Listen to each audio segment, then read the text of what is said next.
కృంగదీయు బాధలు ముఖము దాచక మనవి అనుగ్రహించి కృపను చూపుచున్నది.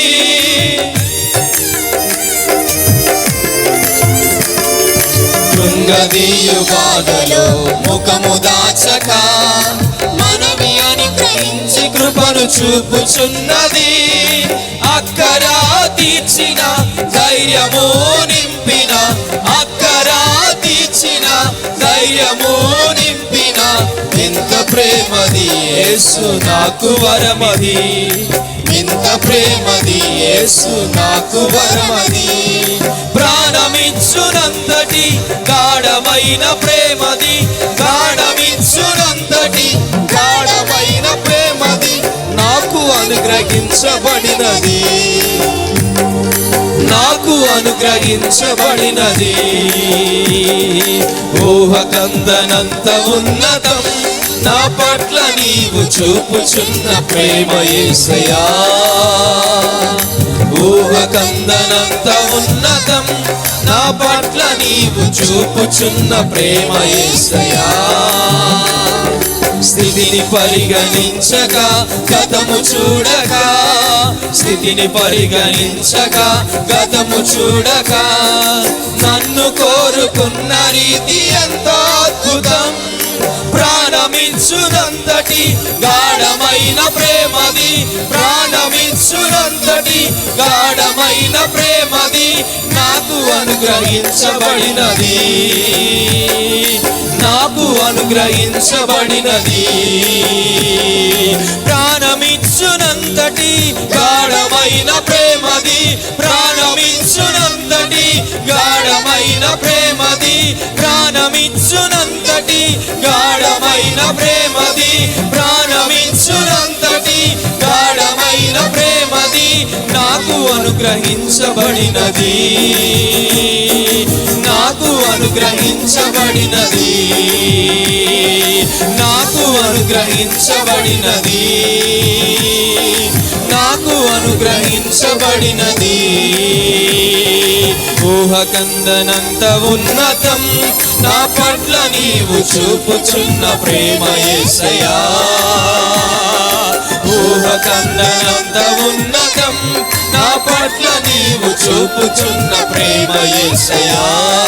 ప్రాణమిచ్చునంతటి గాఢమైన ప్రేమది, ప్రాణమిచ్చునంతటి గాఢమైన ప్రేమది నాకు అనుగ్రహించబడినది, నాకు అనుగ్రహించబడినది, నాకు అనుగ్రహించబడినది, నాకు అనుగ్రహించబడినది. దేవా నా దేవుడవు నీవే, వేకువనే నిన్ను వెదకుదును. రైట్, చాలండి. ఇప్పుడు పైన నేపథ్యం ఉంది. ఏంటి దీని నేపథ్యం అంటే, నేపథ్యం ఏంటంటే కొంచెం దావీదు యోధ అరణ్యములో నుండగా, రైట్ చాలండి. దావీదు యోధ అరణ్యంలో ఉండగా ఏమైంది దావీదుకి? ఈ దావీదు జీవితం అంతా అరణ్యమేనా?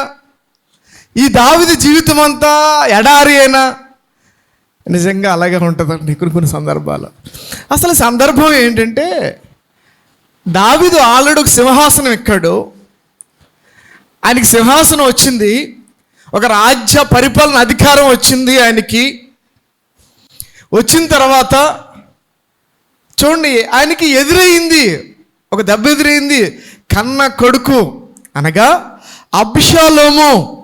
చూడండి, అబ్షాలోము ఏం చేశాడంటే దావీదు గారికి వ్యతిరేకంగా, అనగా తండ్రికి వ్యతిరేకంగా ఆ రాజ్య సింహాసనము కొరకు తండ్రిని చంపేయాలని, ఆ సింహాసనం కొరకు ఎప్పుడైతే తన యొక్క సైనికులందరినీ పట్టుకుని వస్తున్నాడు, దావీదు పారిపోయి అరణ్యానికి వెళ్ళిపోయాడండి. దావీదు పారిపోయి కన్న కొడుకుకి అనగా అబ్షాలోము కొరకు భయపడి ఏం చేసేస్తాడని చూడండి, ఎంత వేదన, ఎంత బాధ. దేవుడిచ్చాడు సింహాసనం, రైటే. దేవుడిచ్చాడు బిడ్డలో, రైటే. ఏదెక్కువ ప్రియమైన దేవుని సంగమా? అబ్షాలోమునికి భయపడి ఈ దావీదు తన సింహాసనాన్ని విడిచిపెట్టి ఏం జరిగిందంటే అరణ్యంలో ప్రయాణం చేస్తున్నాడు. నేను ఎక్కువగా చెప్పను కానీ ఒకే ఒక వచ్చినని చెప్తానంతే. అరణ్యంలో ప్రయాణం చేస్తూ ఇప్పుడు దావీదుకి సింహాసనం ఉందా? చెప్పాలి. సింహాసనం ఉందా? సింహాసనం అంటే సింహాసనం లేదు అక్కడ. ఆల్రెడీ అబ్షాలోము కైవాసం చేసుకోవడానికి రెడీగా ఉన్నాడు. అరణ్యవాసానికి వచ్చేసాడు దావీదు తన యొక్క పరివారంతో, సైనికులతోటి. ఇప్పుడు తినడానికి ఏమన్నా ఉందా? ఏమీ లేదు. అటువంటి సందర్భంలో, అటువంటి పరిస్థితిలో ఆయన ఏమని ప్రార్థన చేస్తున్నాడంటే, దేవా నా దేవుడవు నీవే, వేకువనే నిన్ను. ఇప్పుడు దేవుడు నీకు ఉద్యోగం ఇచ్చాడు, దేవుడు వ్యాపారం ఇచ్చాడు, దేవుడు ఒక పరిస్థితి ఇచ్చాడు, దేవుడు ఒక చేతి పని ఇచ్చాడు. ఇచ్చిన తర్వాత పోతే ఏమంటావు? తీసేస్తే ఏమంటావు? అధికారం పోతే ఏమంటావు? నాయకత్వం పోతే ఏమంటావు? ఉద్యోగం పోతే ఏమంటావు? ఇదేమి దేవుడురా? నేను ఆయన నమ్ముకున్నాను, ఆయన సన్నిధిలో ఎంతో ప్రార్థనాపరుడిగా ఉన్నాను, ఎంతో భయభక్తితో ఉన్నాను, కానీ నాకు ఈ పరిస్థితి ఎందుకు ఎదురైంది అని దేవుని దూషించాలి.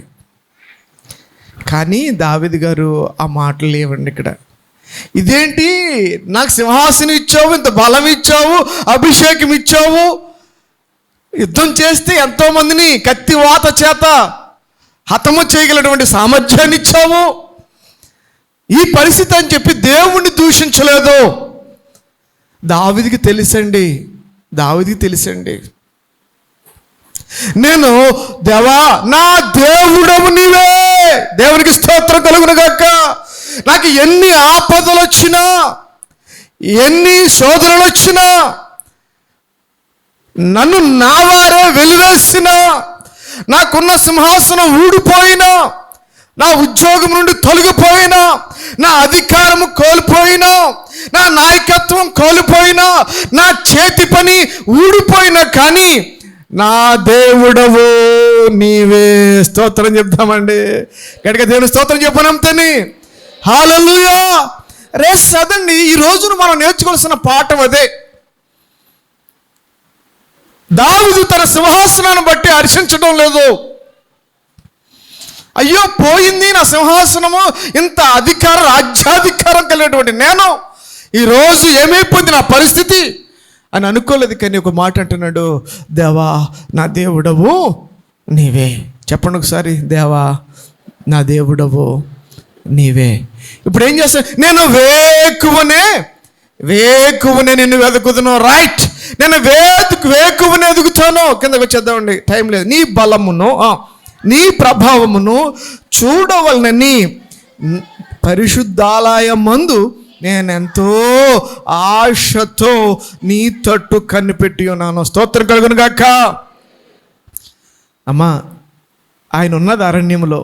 ఆయన దేని కొరకు ఆశపడుతున్నాడు? దేవుని మందిరం కొరకు ఆశపడుతున్నాడు, దేవుని యొక్క పరిశుద్ధ స్థలం కొరకు ఆశపడుతున్నాడు. ఎందుకంటే ఆయన అంటున్నాడు, ఆయన మందిరములో ఆయన బలము ఇక్కడ ప్రదర్శించబడుతుంది. దేవునికి స్తోత్రం. ఆయన ప్రభావం ఇక్కడ వెల్లడి చేయబడుతుంది. పరిశుద్ధ స్థలములో మనం ఈరోజు ఇక్కడికి వచ్చిన మనం అందరం కూడా ఏం పొందుకోబోతున్నామంటే ఆయన బలాన్ని పొందుకోబోతున్నాం. స్తోత్రం చెప్పాలి. ఆయన బలాన్ని రోజు పొందుకోబోతున్నాం. దావీదు అదే గుర్తు చేస్తున్నాడు. అయ్యా నీ పరిశుద్ధ ఆలయంలో నీ బలాన్ని పొందుకుని ఆ సింహాసనం ఎక్కాను. నేను నా సొంత తెలివితేటలు కాదు, నా సొంత బలము కాదు, ఏమీ కాదు నాయన, నీ బలము వల్ల ఆ సింహాసనం ఎక్కాను. ఈరోజు ఆ సింహాసనం వైపు చూడలేదు, కానీ నీ పరిశుద్ధ ఆలయం వైపు నేను చూస్తున్నాను. ఎందుకంటే నీ పరిశుద్ధ ఆలయములో నీ బలము, నీ ప్రభావము అక్కడ వెల్లడవుతుంది. దేవునికి స్తోత్రం కలుగును గాక.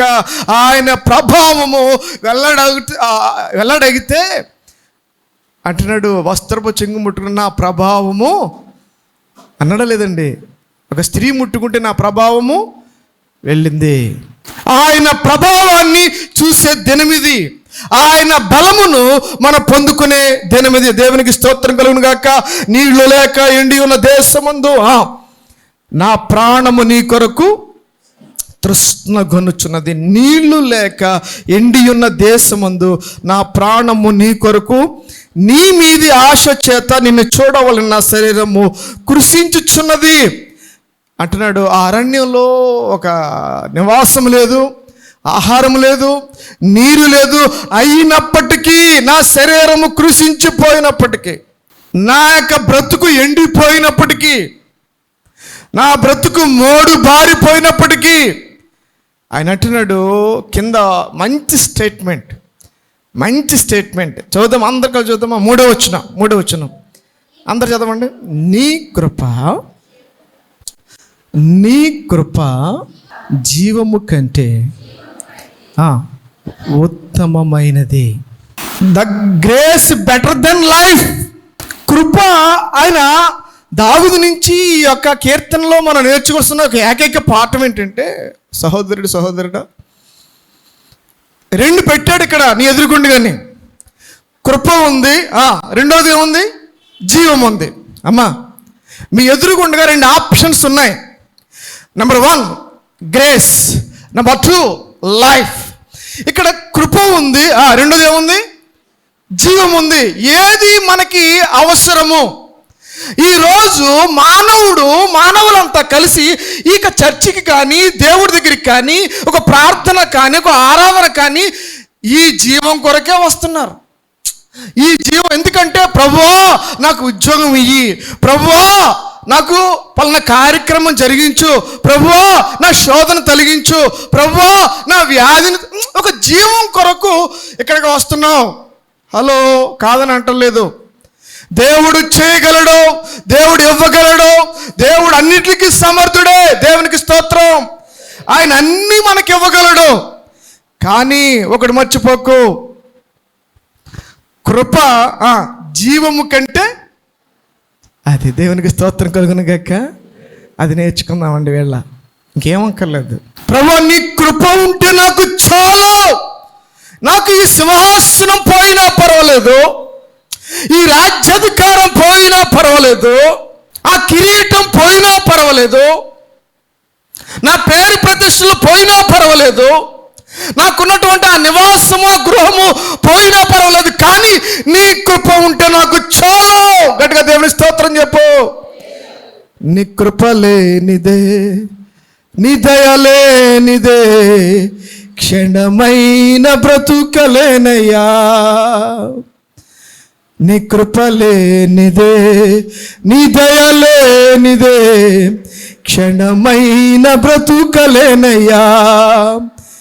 నేనేమై ఉన్నానో నీ దయ వలనేనయ్యా. కృప నేనేమై ఉన్నానో వలనేనయ్యా. కేవలం నీ కృపా. స్తోత్రం చెప్తామండి, దీని స్తోత్రం చెప్తామండి. ఏది బెటర్, ఏది ఉత్తమం చెప్పండి? ఆయన కృప ఉంటే చాలండి. ఈరోజు ఆయన కృప కొరకు వచ్చావు. ఒక కూలి పని మానేసి కానీ, నీకు ఇచ్చే 1000 రూపాయలు మానేసి కానీ, అది జీవము కంటే ఉత్తమం. ఈరోజు ఏంటంటే, ఈ జీవనాన్ని ఆధారం చేసుకుని చాలామంది దాన్నే నమ్ముకుంటున్నారు. వారి ఉద్యోగాలని, వారి అధికారాలని, వారి వ్యాపారాలు నమ్ముకుని దేవుడిచ్చే ఉచితమైన కృపను నేను నెగ్లెక్ట్ చేస్తున్నారు. దీని మీద బేస్ అయిపోతున్నారు. అదే దావీదు నేర్పుతున్నాడు. ఈరోజు ఈ మధ్యాహ్నం ఏం నేర్పుతున్నాడంటే, దేవా ఈ సింహాసనం కాదు, ఈ పదవి కాదు, ఈ కిరీటం కాదు, నీ కృప ఉంటే నాకు చాలయ్యా. దేవునికి స్తోత్రం. అది బేస్మెంట్. దావీదు బేస్మెంట్ అదండి. దావీదు బేస్మెంట్ అదండి. ఏంటి ఆయన కృప? కిందకి నేను ముగిస్తాను. అందును బట్టి చూడండి ఒకసారి. 3వది నీ కృప జీవము కంటే ఉత్తమము నా పెదవులు. అందుకు బట్టి మనం ఏం చేయాలంటే, అమ్మా వచ్చిన మనం అందరం కూడా ఈరోజు పెదవులతో స్తుతించాలి. దేవుని స్తోత్రం చెప్పండి. ఎలా స్తుతించాలి? ఇక్కడున్న ప్రతి పెదవి దేవుని స్తుతించాలి. ఆమేన్ చెప్పండి ఒకసారి. ప్రతి పెదవి దేవుని స్తుతించాలి. ఎందుకంటే ఈరోజు బ్రతుకున్నా ఉంటే ఆయన కృప. మన యొక్క జీవం అంటే మనకున్నటువంటి ఆధారం ఏమీ కాదు. మనకున్నటువంటి మన చేతి పని, చేతి వృత్తి, కూలి పని, లేకపోతే ఉద్యోగము, వ్యాపారము కాదు, ఆయన కృప. కాబట్టి ఏం చేయాలంటే ప్రతి పెదవి రోజు స్తుతించబడాలి. దేవునికి స్తోత్రం. ఇంకోటి ఏం చేయాలి? 6లో 2వ వచనం, నీ నామమును బట్టి నా చేతులెత్తెదను. స్తోత్రం. అక్కడ వచ్చిన నీవు నేను ఏం చేయాలి? 2 చేతులు పైకెత్తి దేవుని స్తుతించాలంట. స్తోత్రం చెప్పండి ఒకసారి. 2 చేతులు పైకి లేపి దేవుని స్తోత్రం చెప్పు. నా చేతులెత్తి దేవుని స్తుతించు, పెదవిప్పి దేవుని స్తుతించు. నీ రెక్కల చాటున నీ నామను బట్టి నా చేతులు ఎత్తెదను, నువ్వు నాకు సహాయకుడు ఇంటివి. నీ రెక్కల చాటున శరణజొచ్చి ఉత్సాహధ్వని చేసేదను. ఎవరైతే ఈ విధంగా ఆరాధన చేస్తారో, ఎవరైతే ఈ విధంగా స్తుతిస్తారో, ఎవరైతే చేతులెత్తుతారో వారందరికీ దేవుడిచ్చే కనికరం ఏంటంటే నీ కుడి చెయ్యి నన్ను ఆదుకొనుచున్నది. స్తోత్రం. ఎస్, ఆయన కుడి చెయ్యి మనల్ని ఆదుకుంటుందంట. ఆయన కుడి చెయ్యి ఆదుకుంటుంది. కింద అంటున్నాడు 10వ వచనం, ఎవరైతే నీ మీదకి వచ్చారో వాళ్ళంతా కూడా ఏమైపోతారంటే నా ప్రాణము నశింప చేయవలనని వారు దాన్ని వెతుకుచున్నారు. వారు భూమి క్రింద చోట్లకు దిగిపోదురు, బలమైన ఖడ్గములకు అప్పగింపబడుదురు, నక్కల పాలగుదురు. రాజు దేవుని బట్టి సంతోషించును, ఆయన తోడని ప్రమాణము చేయు ప్రతి వాడును అతిశయులను అబద్ధములాడు వారి నోరు. గట్టిగా దేవుని స్తోత్రం చెప్దాం. ఎవరైతే తరిమారో అబ్షాలోము సింహాసనం ఎక్కకుండానే చనిపోయాడు. దావీదు మరలా సింహాసనంకి దావీదుకి వచ్చేసింది. గట్టిగా దేవుని స్తోత్రం చెప్దామా. అనగా ఆయన కృప మీద నువ్వు ఆధారపడితే మన జీవానికి కంట కృప ఎక్కువని దేవుడు మధ్యాహ్న సమయానికి వచ్చేటి గొప్ప ఉపద్ఘాతమ పాఠము దేవుడి కీర్తన దీవించును గాక. చప్పట్లు కొట్టు.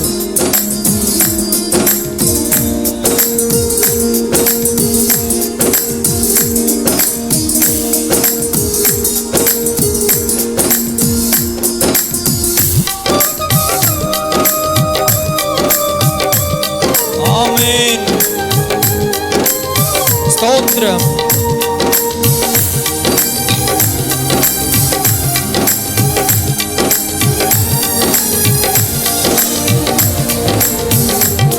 నీకే గాన స్తుతి మాలిక, నీ కొరకే ఈ ఘన వేదిక. నీకే గాన స్తుతి మాలిక, నీ కొరకే ఈ ఘన వేదిక. నీ ప్రేమ నాపై చల్లారిపోదు, మరణానికైనా వెనుదిరుగలేదు. నీ ప్రేమ నాపై చల్లారిపోదు, మరణానికైనా వెనుదిరుగలేదు. మనలేను నిన్ను చూడగా మహాగణుడా నా యేసయ్యా. మనలేను నిన్ను చూడగా మహాగణుడా నా యేసయ్యా. నీకే గాన స్తుతి మాలిక, నీ కొరకే ఈ ఘన వేదిక. నీకే గాన స్తుతి మాలిక, నీ కొరకే ఈ ఘన వేదిక.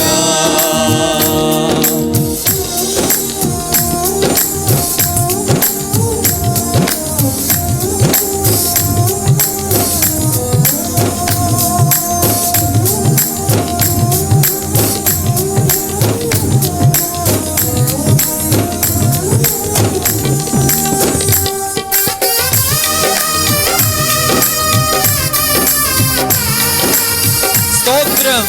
చప్పట్లు కొడుతూ దేవుని నామాన్ని మహిమపరుద్దాం. సంతోష గానాలతో దేవునికి మహిమ.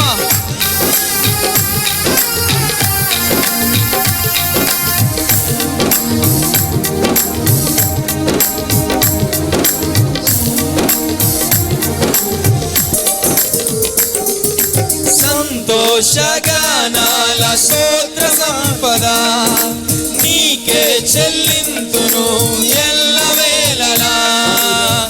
అనురాగశీలుడా అనుగ్రహపూర్ణుడా నిర్గుణశీలత వర్ణింపతరమా.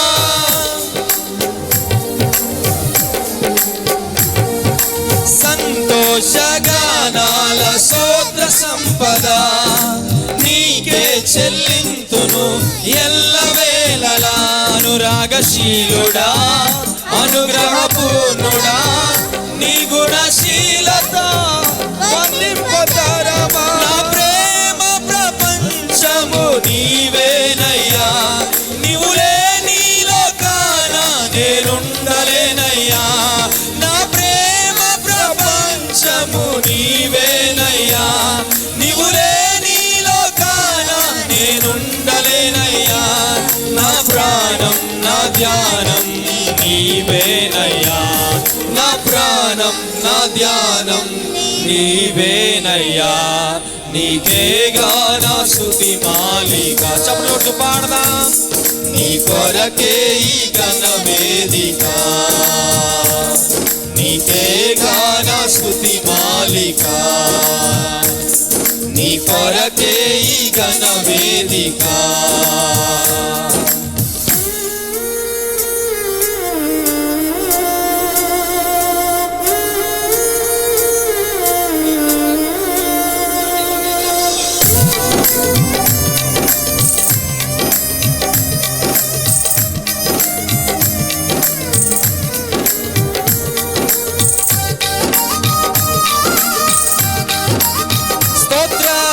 చప్పట్లు కొడుతూ దేవునికి మహిమ.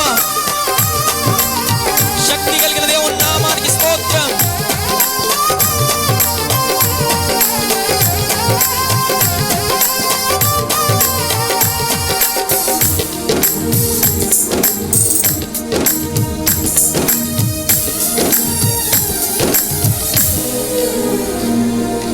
నీతో సమమైన బలమైన వారెవరు?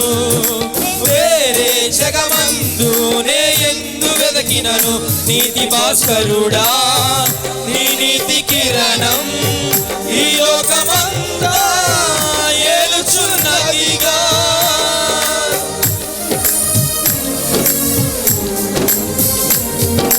నీతో సమమైన బలమైన వారెవరు? వేరే జగమందు నే ఎందు వెదకినను నీతి భాస్కరుడా నీ నీతి కిరణం ఈ లోకమంతా ఏలుచున్నదిగా. నా మదిలో నా మహారాజు నీవేనయ్యా, ఇహ పరమందు నన్నేలు తేజోమయా. నా మదిలో నా మహారాజు నీవేనయ్యా, ఇహ పరమందు నన్నేలు తేజోమయా. నీ నామం కీర్తించి ఆరాధింతును, నీ నామం కీర్తించి ఆరాధింతును. నీకేగా నా స్తుతి మాలిక, నీ కొరకే ఈ ఘన వేదిక. నీకేగా నా స్తుతి మాలిక, నీ కొరకే ఈ ఘన వేదిక.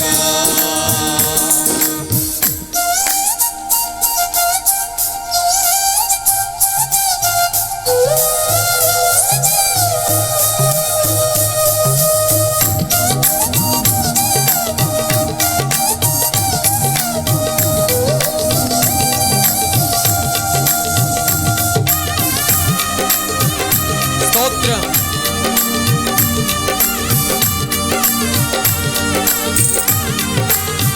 ఆమేన్. గ్లోరీ. చప్పట్లు కొడుతూ దేవునికి మహిమ. మహిమ గల దేవునికి.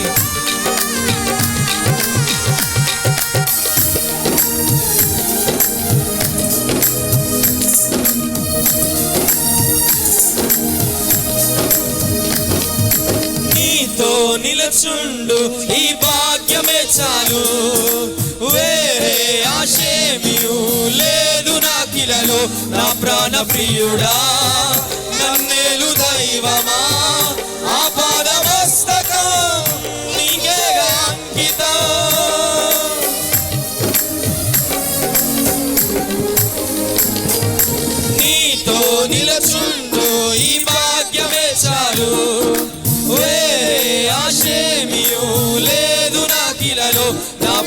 ప్రియుడా నన్నేలు దైవమా అపాదమస్తకం నీకే అంకితం నా శ్వాస నిశ్వాసయు నీవేనయ్యా నా జీవితాద్యంతం నీవేనయ్యా నా శ్వాస నిశ్వాసయు నీవేనయ్యా నా జీవితాద్యంతం నీవేనయ్యా నీ కొరకే నేనిలలో జీవింతును నీ కొరకే నేనిలలో జీవింతును నీకేగా నా స్తుతి మాలిక నీ కొరకే ఈ ఘన వేదిక నీ కొరగా ఈ స్తుతి మాలిక నీ కొరకే ఈ ఘన వేదిక నీ ప్రేమ నాపై చల్లారిపోదు మరణానికైనా వెనుదిరగలేదు నీ ప్రేమ నాపై చల్లారిపోదు మరణానికైనా వెనుదిరగలేదు మనలేను నేను చూడగా మహాగణుడా నా యేసయ్యా మనలేను నేను చూడగా మహాగణుడా నా యేసయ్యా మనలేను నేను చూడగా మహాగణుడా నా యేసయ్యా మనలేను నేను చూడగా మహాగణుడా నా యేసయ్యా మనలేను నేను చూడగా మహాగణుడా నా యేసయ్యా మనలేను నేను చూడగా మహాగణుడా నా యేసయ్యా నీకేగా నా స్తుతి మాలిక నీ కొరకే ఈ ఘన వేదిక నీకేగా నా స్తుతి మాలిక